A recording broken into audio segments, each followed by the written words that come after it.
Sir कल के कार्यक्रम के बारे में पहले बताया जाए, किस तरीके का कल कार्यक्रम होगा सौर दिवस को लेकर। कल 26 अगस्त को हम अंतर्राष्ट्रीय शौर्य दिवस मनाने जा रहे हैं। ये उनकी याद में है जो हमारे पूर्वज क्षत्रिय समाज के और अन्य समाज के भी जो योद्धा थे, वो जब ये देखते थे कि युद्ध में अब हमारी हार निश्चित है, तो वो अपने अंतिम समय तक प्राणों की आहुति देने तक जो है युद्ध करने के लिए निकलते थे और उसको वो साका बोलते थे।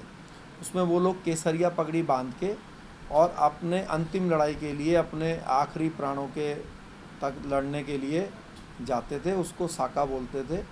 और जो महिलाएं होती थी वो जोहर करती थी अगर ऐसी परिस्थिति बनती थी। तो इसको जो है हमने ऐसा माना है कि हज़ारों वर्षों तक हमारे पूर्वजों ने बड़ी कुर्बानियाँ दी हैं देश के लिए, राष्ट्र के लिए। तो उनको सम्मान देने के लिए उनकी याद में हम लोग 26 अगस्त को कल यानी कि अंतर्राष्ट्रीय शौर्य दिवस मनाने जा रहे हैं। तो आपने कहा भी साका और जौहर, तो क्या मतलब किस तरीके का परंपरा की शुरुआत करने की बात होगी या क्या होगा उसमें? नहीं, देखिए, कई लोग इसमें ये भी बोलते हैं कि ये तो दोबारा से सती प्रथा को एक तरीके से महिमा मंडित करने वाली बात है। लेकिन मैं इसको ये मानता हूँ और मैं उदाहरण के साथ ये बताता हूँ कि आज आपका पाकिस्तान बॉर्डर पे जो सैनिक खड़ा है, आप उससे क्या चाहते हैं कि अगर ऐसी परिस्थिति बने कि वो अकेला है और सामने 50 पाकिस्तानी सैनिक हैं, उसको मालूम है कि वो युद्ध उनसे नहीं जीत पाएगा, तो आप क्या चाहते हैं कि ऐसी स्थिति में वो अपना हथियार वहाँ छोड़ के डर के मारे वापस आ जाए, या फिर ये निश्चय करे कि मैं अब अपने देश की सुरक्षा के लिए, अपनी सीमा की सुरक्षा के लिए अंतिम अपने जीवन के अंतिम समय तक इनसे लड़ाई करूँगा और उसमें वो अपने प्राणों को त्याग दे। तो मैं मानता हूँ कि हर व्यक्ति यही चाहेगा देश का, कि वो देश की सीमा की रक्षा करने के लिए अपने अंतिम जीवन के अंतिम पल तक युद्ध लड़े। और ऐसे ही व्यक्तियों को जो है समय समय पे जो है हमारा जो सबसे परमवीर चक्र जिसको बोलते हैं, ऐसे लोगों को मिला भी है। तो हमने जो है ऐसे जो हमारे पूर्वज थे जो अपने अंतिम जीवन के पल तक जो है युद्ध लड़ते थे, और जो उनकी जो धर्म पत्नियां या उनसे परिवार की जो महिलाएं होती थी, अपने इज्जत अपने सम्मान को बचाने के लिए अपने जीवन को भी जौहर के रूप में त्याग देती थी। तो ये उनके सम्मान में कार्यक्रम है और मैं मानता हूँ कि देश के हर व्यक्ति को अपने इन महान पूर्वजों को याद करना चाहिए। याद करना चाहिए आपने कहा, लेकिन जो वर्तमान समय में देश में हिंदू मुस्लिम की बातें हो रही हैं, एक आप जाति विशेष की बात करते हैं कि जौहर जो पहले के लोगों ने किया, लेकिन अभी फ़िलहाल तो हिंदू मुस्लिम सबसे ज़्यादा छाया हुआ। आपने अभी देखा कि होगा कुछ दिन पहले एक नुपुर शर्मा महिला, जहाँ एक तबका उनको एकदम सर कलम जुदा करने की बात करता है, लेकिन एक संगठन जो हिंदू संगठन कभी उसके सपोर्ट में उस तरीके से नहीं आया। सपोर्ट में आते भी हैं तो उनके सर को अलग कर दिया जाता है। तो ऐसे में क्या लगता है? देखिए, क्या है, चाहे नुपुर शर्मा हो और चाहे कोई भी व्यक्ति हो, मेरा ऐसा मानना है कि आपको किसी धर्म के लिए, चाहे वो कोई भी धर्म, चाहे हमारे मुस्लिम भाई हों, चाहे क्रिश्चियन हो या कोई भी धर्म का व्यक्ति हो, किसी भी धर्म के लिए अपशब्द कहने नहीं चाहिए। कोई व्यक्ति अगर हमारे धर्म के लिए गंदे शब्दों का यूज़ कर रहा है, तो कानून का पालन करते हुए ऐसे व्यक्ति को तुरंत जेल भेजना चाहिए और कानूनी कार्रवाई करनी चाहिए। अगर किसी ने हमें बुरा, हमारे धर्म के लिए गलत शब्द कहे और फिर हम भी उल्टा सीधा बोलने लगे दूसरे धर्म के बारे में, तो फिर उनमें और हम में अंतर ही क्या रहा। तो मेरा ऐसा मानना है कि नुपुर शर्मा जी ने ऐसा बताते हैं कि इसलिए कहा कि वो जो कोई दूसरे व्यक्ति थे उनके साथ डिबेट में, वो भी सनातन धर्म के लिए गलत शब्द बोल रहे थे। तो टीवी चैनल वालों को भी इसका ध्यान रखना चाहिए कि ऐसे जो गलत शब्द यूज़ कर रहे हैं उनको ना दिखाया जाए और कानूनी कार्रवाई करवाई जाए। लेकिन मेरा ऐसा मानना है कि आपको थोड़ा कंट्रोल करके, क्योंकि आप में और उनमें अंतर, आपकी अगर हम भी किसी धर्म के लिए उल्टा सीधा बोलने लगेंगे तो फिर उनमें और हम में कोई अंतर नहीं रह जाएगा। तो रही साथ देने की बात, तो मुझे लगता है कि सबसे पहले तो भारतीय जनता पार्टी को उनका साथ देना चाहिए था, मोदी जी को साथ देना चाहिए था, क्योंकि मोदी जी ने उनको छोड़ दिया, बीजेपी ने उनको पार्टी से निष्कासित कर दिया। तो फिर लोगों ने भी सोच लिया, मोदी भक्तों ने, कि जब मोदी जी हमारे जो अन्नदाता हैं उन्होंने ही इनका साथ छोड़ दिया तो फिर हम भी इनका साथ क्यों दें। यानी कहने का मतलब कि ये जो शौर्य दिवस है, तो क्या नुपुर शर्मा को भी इस तरीके से देखा जा सकता है एक शक्तिशाली नहीं महिला के तौर पर, कि या उनके बेतुका बयान? नहीं नहीं, देखिए, बयान देना एक अलग चीज़ है, और जो ये जो हमारी जो माताएं बहनें जिन्होंने जौहर किया है, ये बिल्कुल डिफरेंट चीज़ है।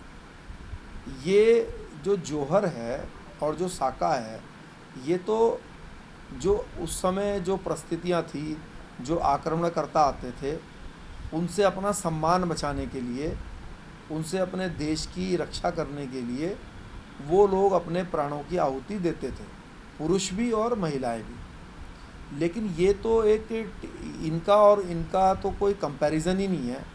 अपने जीवन को, अपने प्राणों को त्याग देना अपने सम्मान के लिए, अपने देश की रक्षा के लिए, ये एक डिफरेंट चीज़ है। और टीवी डिबेट पे आप किसी, हमारी किसी माता बहना ने जो, जिन्होंने जौहर किया, उन्होंने किसी दूसरे धर्म के लिए थोड़ी ना कोई गलत शब्द कहे, उन्होंने तो अपना सम्मान बचाने के लिए। और आपको मैं बता दूं, ये जो जितने भी युद्ध हुए हैं पहले, इसमें कोई धार्मिक एंगल नहीं है। ऐसा नहीं है कि वो जो आक्रमणकारी आ रहे थे उन्होंने कोई ये सोच के यहाँ पे आक्रमण किया कि भाई ये कोई दूसरे धर्म को मानने वाला व्यक्ति राजा की गद्दी पे है। उन्होंने तो जो इस्लाम को मानने वाले थे उनके साथ भी युद्ध हुए। मान लीजिए जो बाबर है, जो मुग़ल सल्तनत को यहाँ पे बनाने वाला व्यक्ति है, तो बाबर से, या जो बाबर ने जो सत्ता छीनी है वो तो मुस्लिम सुल्तान से ही छीनी है ना भाई। उसने दिल्ली में जब आक्रमण किया तो वो तो लोधी वंश और दूसरे जो वंश थे उन्हीं से तो छीनी है ना। उसने ये थोड़ी ना सोचा कि भाई दिल्ली की गद्दी पे पहले ही मुसलमान सुल्तान बैठा है तो मैं इससे लड़ाई ना करूं। तो वो तो राजा महाराजाओं सुल्तानों की लड़ाई थी। लेकिन जो हमारे जो यहाँ के मूल निवासी जो राजा महाराजा थे, तो उनका एक अपना कल्चर था। उसको कल्चर को, क्योंकि वो लोग आक्रमणकारी के साथ साथ लुटेरे और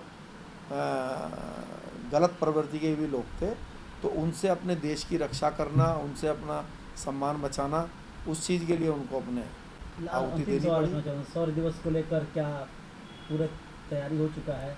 साथ में यहाँ पर सबसे बड़ी बात है साका और जौहर, यानी जौहर को ज़्यादा प्रचार प्रसार किया जाएगा इस शौर्य दिवस में, या कुछ और है? देखिए, तैयारियां बहुत अच्छे से हो चुकी हैं और कल एक भव्य कार्यक्रम रहेगा 26 तारीख को आरा की धरती पर। इसके अलावा देश के अलग अलग हिस्सों में भी राष्ट्रवादी जनलोक पार्टी सत्य इसको बड़े धूमधाम से मनाएगी। हरियाणा में भी, उत्तर प्रदेश, उत्तराखंड, दिल्ली, राजस्थान, मध्य प्रदेश, अनेक स्थानों पे हम इस कार्यक्रम को मनाने जा रहे हैं। और जैसे आपने कहा कि भाई जौहर को हम लोग ज़्यादा अच्छे से मनाएंगे, तो साका और जौहर एक ही सिक्के के दो पहलू हैं। एक तरफ हमारी माताएं बहनें, एक तरफ हमारे महान योद्धा हैं जिन्होंने देश की रक्षा के लिए अपने प्राण त्यागे। मेरा ऐसा मानना है और हमारी पार्टी का भी कि इनको सम्मान मिलना चाहिए, क्योंकि यही कारण है कि इतने हजारों वर्षों तक भी आज सत्ता में, मतलब आज हमारी भूमिका इस धरती पर बनी हुई है। सर, एक सवाल है, पद्मावती जो फिल्म बनी थी, आखिर उसमें क्या ऐसा दिखाया गया था जिसके विरोध में सारे करनी सेना और आप लोग भी आ गए थे? क्या था उसमें? देखिए, उसमें अनेक चीज़ें डिस्टर्बेंस करने वाली दिखाई जानी थी, लेकिन जब विरोध हुआ, जब लोगों ने धरना प्रदर्शन किया, तो उन्होंने उसमें से वो सीन हटा दिए, वो चेंजेस कर दिए। तो उसके बाद की जो फिल्म है उसकी बाद की फिल्म में तो मुझे नहीं लगता कि कुछ उसमें गलत रहा होगा, लेकिन पहले उसकी जो इंटेंशन थी डायरेक्टर की वो गलत थी और वो कुछ चीज़ों को गलत तरीके से दिखाना चाहते थे। लेकिन क्योंकि जो आम जनता थी, जब उन्होंने भारी विरोध किया उस फिल्म का, तो उन्होंने उसमें सुधार किया। तो सुधार करने के बाद वो फिल्म जो है मुझे लगता है कि शायद फिर ठीक तरीके से बनाई गई।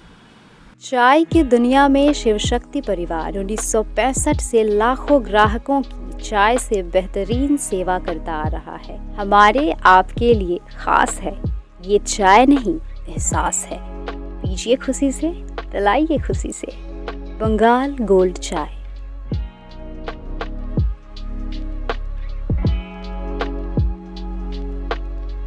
तंत्र मंत्र के बादशाह, भारत के जाने माने सर्वश्रेष्ठ गुरु खान बंगाली।